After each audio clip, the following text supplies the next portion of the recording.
Amalan pemeliharaan dan pengawetan sesuatu tubuh badan manusia atau haiwan setelah kematian yang dikenali sebagai mumia telah berlaku selama berabad-abad lamanya. Amalan yang telah dipraktikkan selama ribuan tahun ini melangkaui banyak peradaban seperti Inka, Mesir kuno, Eropah kuno, Aztec dan lain-lain. Tujuan proses mumia ini pula bergantung kepada tujuan dan variasi dari segi budaya yang pelbagai. Sesetengah budaya mempraktikkannya bagi tujuan penghormatan kepada sebuah status individu dari golongan diraja dan ada juga yang bertujuan untuk tinggal bersama dengan si mati. Mesir kuno dan mumia adalah dua perkataan yang saling terkait antara satu sama lain. Namun, proses mumifikasi bukan hanya diamalkan ketika zaman Mesir kuno dan masih banyak lagi fakta yang menarik tentang mumia di serata dunia. Selamat datang ke The Fourth Stroke Channel dan teruskan menonton untuk mengetahui 5 fakta tentang mumia dengan lebih lanjut.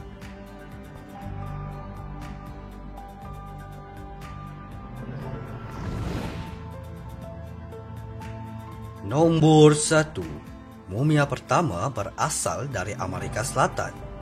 2000 tahun sebelum orang Mesir kuno memulakan proses mumifikasi, kaum dari benua Amerika Selatan iaitu orang-orang Cincoro yang tinggal di sekitar Gurun Atacama di negara Chile dan Peru pada hari ini terlebih dahulu mengadaptasikannya. Mumia Cincoro yang tertua direkodkan bermula sekitar 7000 tahun. Mereka melakukan proses ini dengan mengeluarkan organ dari mayat dan kulit dijahit kembali sebelum seluruh badan mayat itu dicat dengan warna hitam. Kemudiannya, orang Cincoro akan meletakkan rambut palsu di kepala dan mereka juga akan membiarkan mata dan mulut mayat itu terbuka. Masih tiada teori yang konklusif dapat diusulkan untuk menjelaskan mengapa proses ini berlaku, tetapi ramai pakar percaya bahawa kerana iklim Gurun Atacama yang sangat kering, mayat secara khususnya tidak akan terurai.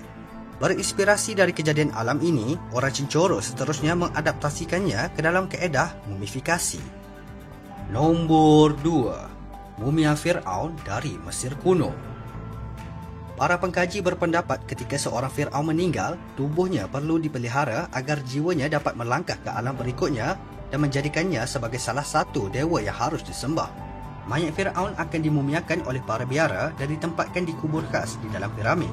Ahli-ahli kerabat, anggota bangsawan dan para pegawai juga sering menerima istiadat mumia ketika kematian mereka. Sebaliknya, golongan yang miskin serta hamba hanya akan dikuburkan di dalam tanah kerana prosesnya adalah sesuatu yang mahal dan di luar kemampuan banyak rakyat jelata. Untuk proses mumifikasi Fir'aun, para biara akan membersihkan badannya terlebih dahulu. Selanjutnya, mereka akan mengeluarkan semua organ kecuali jantung supaya mayat tidak akan membusuk. Organ-organ ini akan dimasukkan ke dalam bekas khas seperti balang dan akan ditempatkan di makam bersama mumia Fir'aun. Jantung pula tetap akan kekal bersama badan kerana dianggap sebagai titik atau pusat pemikiran dan perasaan sesuatu kehidupan. Antara yang terkenal adalah mumia Fir'aun Tutankhamun yang diterokai oleh ahli arkeologi British Howard Carter di Valley of the Kings. Analisis tomografi menggunakan wave penetration pada tahun 2005 membuktikan bahawa Tutankhamun telah mati akibat kecederaan parah ketika aktiviti pemburuan. Nombor 3. Haiwan juga dimumiakan pada zaman Mesir kuno. Ketika zaman Mesir kuno, Fir'aun dan golongan bangsawan bukanlah satu-satunya yang akan melalui proses mumifikasi. Beberapa jenis haiwan juga turut akan dimumiakan. Seperti lembu suci dari dinasti terawal mempunyai tanah perkuburan mereka sendiri di Saqqara. Kucing, burung dan buaya yang juga mempunyai entiti keagamaan yang besar kadang-kadang juga akan dimumiakan terutama pada zaman dinasti yang baru. Kucing di Mesir adalah haiwan yang sangat suci yang sering dianggap sebagai petanda keberuntungan dan mendatangkan tuah. Hal ini juga sering dibincangkan bahawa kucing dapat membunuh ular, bahkan ular yang berbisa, kerana mereka telah disembah oleh orang Mesir kuno. Banyak Fir'aun juga dikuburkan dengan kucing peliharaan dan kesayangan mereka. Antara penemuan yang menakjubkan adalah mumia kucing di sekitar makam atau piramid milik Fir'aun Yusurkaf dari dinasti kelima. Nombor 4. Penemuan mumia berusia 2100 tahun di China. Pada tahun 1971, para pekerja ekskavasi telah membuat suatu penemuan mengejutkan di Changsha, China. Proses ini menemukan sebuah makam dari era dinasti Han yang mempunyai kubur milik Xin Zui, isteri kepada pemerintah kerajaan Han.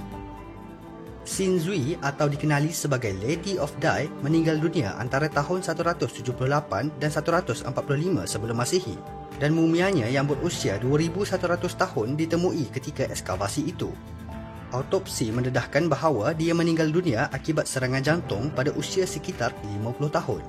Ketika penemuan itu, kulitnya dikatakan masih lembap, sendi-sendi badannya tetap lentur dan setiap anggota tidak terlerai, termasuk darah yang masih mengalir di uratnya. Mayatnya juga telah dimakamkan dalam 20 lapisan kain sutera dan dia juga ditemui dalam 80 liter jenis cecair yang tidak diketahui. Nombor 5. Mumia abad ke-21.